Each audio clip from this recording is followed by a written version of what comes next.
Alors,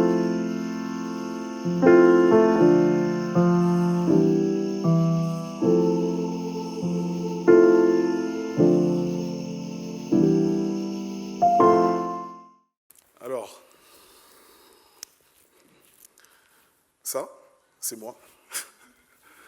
J'avais 6 ans.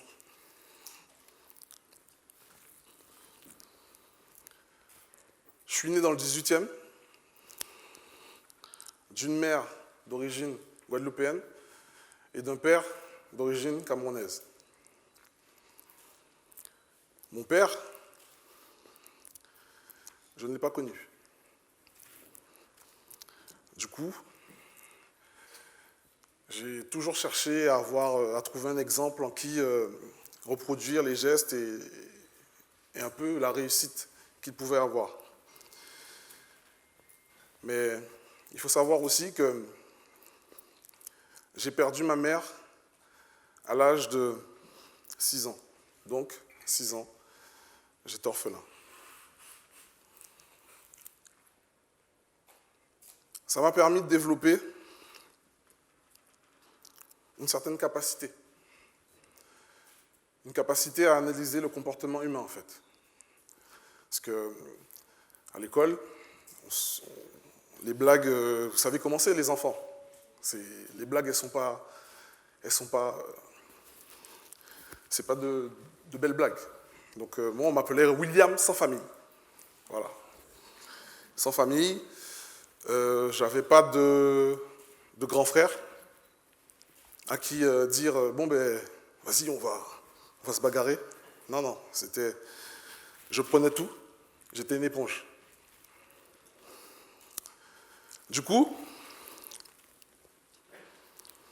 à force d'accumuler, je me suis créé un peu mon monde, mon univers.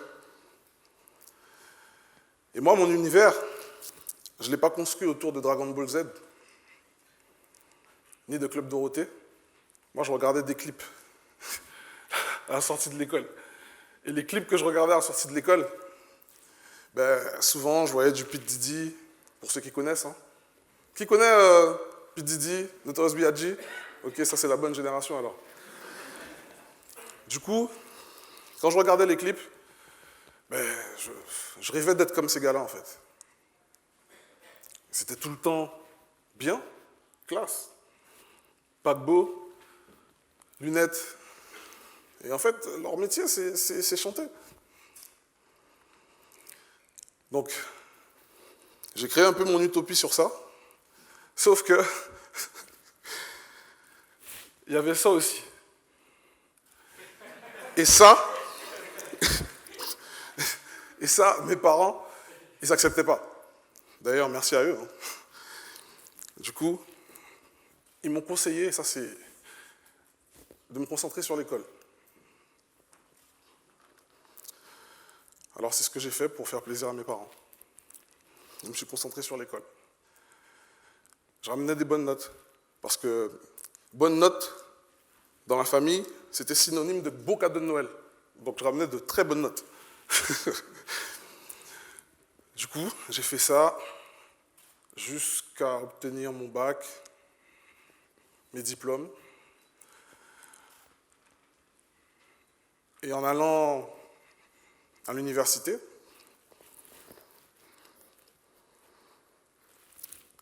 je me suis concentré sur les personnes qui m'entouraient. Comme je vous ai dit auparavant, j'ai développé une capacité d'analyse. Et dans le métro, je voyais ces personnes qui marchaient tout le temps vite. Tout le temps vite, tout le temps vite, tout le temps vite. Bien habillés, bien apprêtés. Tout le temps, ils n'avaient jamais le temps. Pour leur poser une question, ils n'avaient pas le temps, ils étaient pressés. Du coup, j'ai voulu devenir comme eux.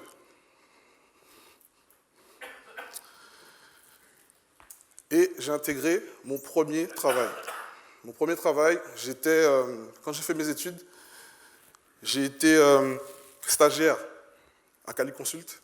Et Cali Consult, c'est un bureau de contrôle technique. C'est un gros bureau de contrôle technique. Et du coup, quand j'ai fini mon stage chez eux, ils m'ont demandé de commencer avec eux. Donc moi, j'étais plutôt content. CDI. À l'époque, le CDI pour la famille, quand tu as un CDI, ben, c'est la stabilité. C'est bien. Tu peux construire une famille. Tu peux faire un crédit. Avoir ta maison. Du coup, c'est ce que j'ai fait. J'ai travaillé. J'ai été un bon élève, un bon élément. Mais quand on est stagiaire pour son propre employeur, le salaire, il n'augmente pas beaucoup. Mais en tout cas, le niveau de qualification, il augmente, lui. Donc j'ai travaillé, jusqu'au jour, après 6 années de beaux et loyaux services, j'ai été convoqué. Je pensais que j'allais être convoqué pour avoir une augmentation, comme je vous ai dit. Quand on sort de stage, le salaire, il n'augmente pas beaucoup, mais les qualifications qu'on vous donne, ils augmentent. Donc je pensais qu'on allait me convoquer pour avoir une obtention. Eh bien non.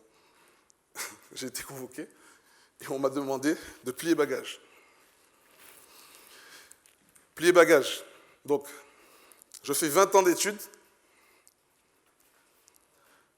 Le seul mot qui revient à mon esprit, c'est fais des études et tu obtiendras ce que tu voudras. Travaille dur, tu obtiendras ce que tu voudras.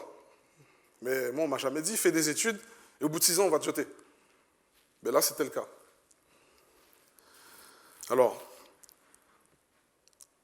quand j'ai été licencié, j'ai rien dit à mes parents. Parce que de toute façon, j'en avais pas. J'avais que mes tantes et mes oncles. Et j'avais quand même ma famille, mes cousins, à qui je parlais souvent. Je leur ai rien dit. Je me suis construit. J'ai fait 7 mois de dépression. 7 mois durant lesquels j'étais chez moi, je fermais les volets, je ne sortais pas. J'ai l'impression que j'avais tué quelqu'un. Et au bout d'un moment, j'ai eu une illumination. Je me suis dit, mais c'est juste un boulot en fait. T'es pas mort. Donc vas-y, rebondis. Mais avant de rebondir, je me suis posé toutes les questions possibles et inimaginables. Je pensais qu'il m'avait licencié pour mon gabarit. Je pensais qu'il m'avait licencié parce que j'étais noir. Ça, c'est la question qui revenait tout le temps. J'étais en mode Calimero. Et là, je me suis dit, ok, puisque c'est ça, je vais trouver une solution. Je vais essayer de changer la donne si c'est ça. Mais dans ma tête, pour moi, c'était ça. Alors j'ai travaillé sur mon physique. J'ai travaillé sur mon physique très très dur. Pour être une meilleure personne. Une meilleure vision, une meilleure version de moi-même. Et du coup, j'ai perdu du poids. J'étais passé à ce moment-là, je faisais 140 kilos. Et j'ai perdu 40 kilos en 6 mois. À ce moment-là,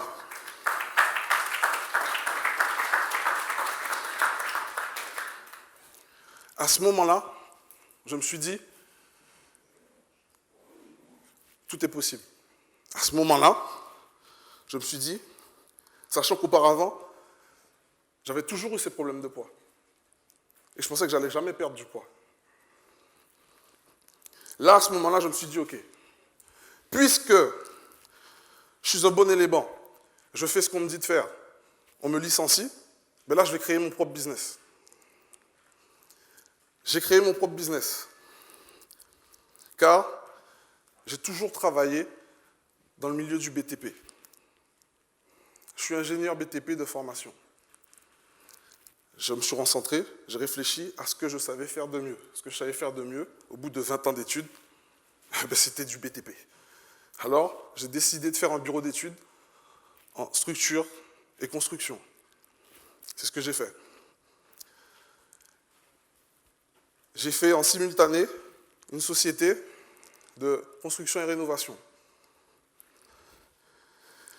J'ai acheté ma résidence principale, parce que c'était le truc à la mode. Pour être stable, les parents ils disaient, passe ton bac, obtiens un CDI, trouve une femme, achète ta maison. Ça, c'est le circuit classique. Du coup, c'est ce que j'ai fait, pour essayer d'être un peu l'enfant modèle de la famille. Quand j'ai acheté ma résidence principale alors que je venais de lancer mes business, c'était pas du tout ça. C'était pas du tout ça.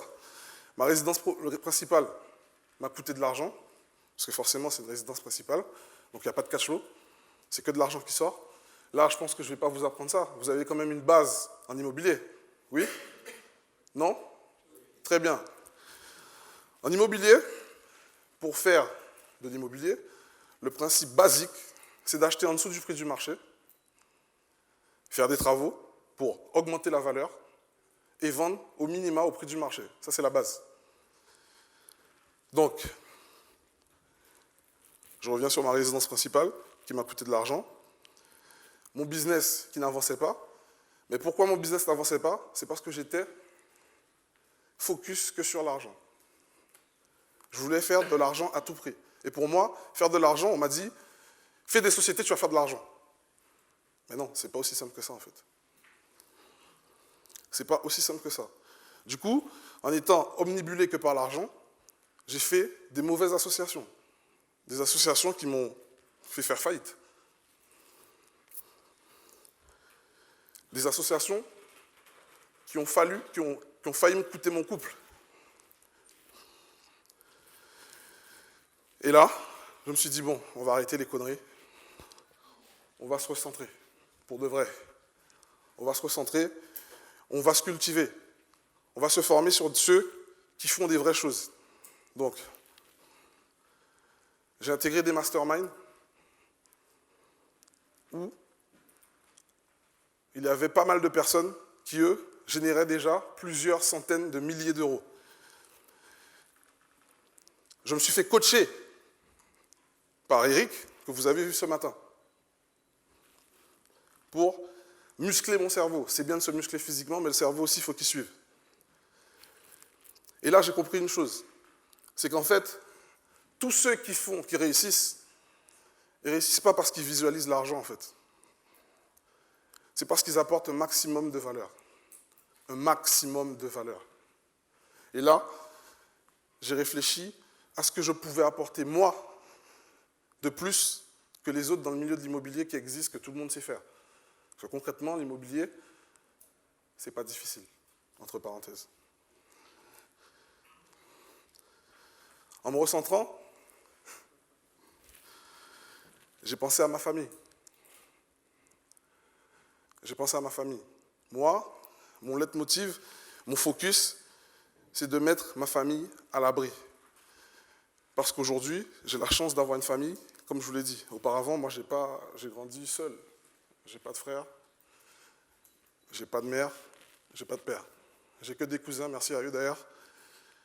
Et aujourd'hui, j'ai ma femme et mes enfants. Donc, je me suis concentré sur ça et je me suis dit, bon, qu'est-ce que je peux faire qui va changer la donne? Qu'est-ce que je peux faire qui va apporter de la valeur massive? J'ai commencé par tester ça sur moi-même. Ma résidence principale que je vous ai racontée au début, pourquoi c'était déjà un puits ou c'était un gouffre? J'ai acheté en VFA. VFA, vous savez ce que c'est, VFA? Ok. VFA, c'est quand vous achetez en fait du neuf mais sur plan. Voilà. C'est VFA, l'état, voilà, vente en l'état futur d'achèvement. Du coup, vous venez vous payer pour une maison que vous avez sur plan. Cet appartement qu'on a acheté sur plan, dessus, il présentait un jardin. Parce qu'on a acheté en rez-de-chaussée et il présentait un jardin. Donc pour nous, on s'est dit, bon, ben, ça va le faire. Sauf que, quand il est sorti de terre, il n'y avait pas de jardin. Mais il était directement sur la rue. Ça veut dire que quand des gens passaient, parce qu'il existe encore, quand des gens passent devant l'appartement, on a l'impression qu'ils sont dans la maison. Alors, on dirait qu'ils sont dans la maison, c'est la fête. Quand des gens parlent à l'extérieur, on dirait qu'ils sont en séminaire dans la maison. En plus de ça, cet appartement-là, les murs n'étaient pas droits. C'était un appartement d'angle. Donc, tout ce qu'il ne faut pas faire. La seule chose qu'on a fait de bien, c'est qu'on a acheté avec un crédit sur 30 ans, cette résidence principale. Cette résidence principale, on l'a achetée sur un crédit sur 30 ans, parce que déjà, on n'avait pas, aucune banque ne voulait nous financer. Donc à la base, ça partait mal. Mais cette résidence principale-là, elle a changé ma vie. Pourquoi? Parce qu'on a transformé, on s'est formé un peu, on a juste transféré cette résidence principale en investissement locatif. C'était les prémices d'Airbnb et Booking. Avec cette résidence principale, aujourd'hui, là je vous ai donné les chiffres de 2016, aujourd'hui, le crédit, on a un crédit à 802 €, et aujourd'hui on fait un chiffre d'affaires de 1700 quand les mois sont mauvais, et 2400 quand les mois sont parfaits. Et il est loué tout le temps. Tout le temps. Donc ça, c'est le bien en question. Pour ceux qui veulent voir hein, sur Airbnb, allez-y, hein, faites-vous plaisir. Ça, c'était le cash flow en 2017. 12 000 € à l'année. De ce bien-là, ma femme, qui est experte comptable, a eu une idée folle. Elle s'est dit, mais si avec un bien, on peut faire 12 000 € de cash flow à l'année, pourquoi on ne va pas réemprunter à la banque pour investir plus? Donc, quand ma femme, elle parle, parce que c'est elle qui a le caleçon à la maison, j'écoute. C'est ce qu'on a fait. Je duplique ce que j'ai appris. Du coup, en 2017, en l'espace de 9 mois, on a acquis un premier immeuble de 920 000 € qui était en vente à 1 200 000. On l'a acheté en acte en main. Qui sait ici ce que c'est que l'acte en main? Très bien. Pour les autres, vous voulez une petite explication? Très bien. L'acte en main, pour faire court, c'est un jeu d'écriture où vous achetez, en fait, vous demandez à la banque un crédit avec les frais de notaire inclus. Et les frais de notaire, ce n'est pas vous qui le payez, mais c'est le... C'est qui? Pardon? Le vendeur. Merci, le vendeur. OK? Donc voilà, donc on a acheté le premier immeuble à 920 000. On a été voir plusieurs banques. À notre grande surprise, on a eu 7 banques qui nous suivaient pour ce projet. On l'a fait financer avec une banque. Les autres banques ont financé les autres biens. Voilà. Donc, on a acheté une maison en colocation, 3 appartements, un appartement à Noisy-le-Grand, un appartement au Havre, merde, je dis appartement, mais c'est immeuble, excusez-moi. Maintenant, pour moi, des immeubles, c'est des appartements. Donc, on a acheté des immeubles, du moins, Noisy-le-Grand, Le Havre et Bretagne. Ensuite, on a acheté 3 appartements. Et les 3 appartements qu'on a achetés, ils sont en Île-de-France. Je ne dirai pas où, parce que sinon, vous allez tous venir dans la ville où je suis. Et ça ne sera pas cool. Donc voilà. Et ça, aujourd'hui, la valeur marchande de notre patrimoine, je dis notre parce que j'investis avec ma femme, c'est 3,5 millions.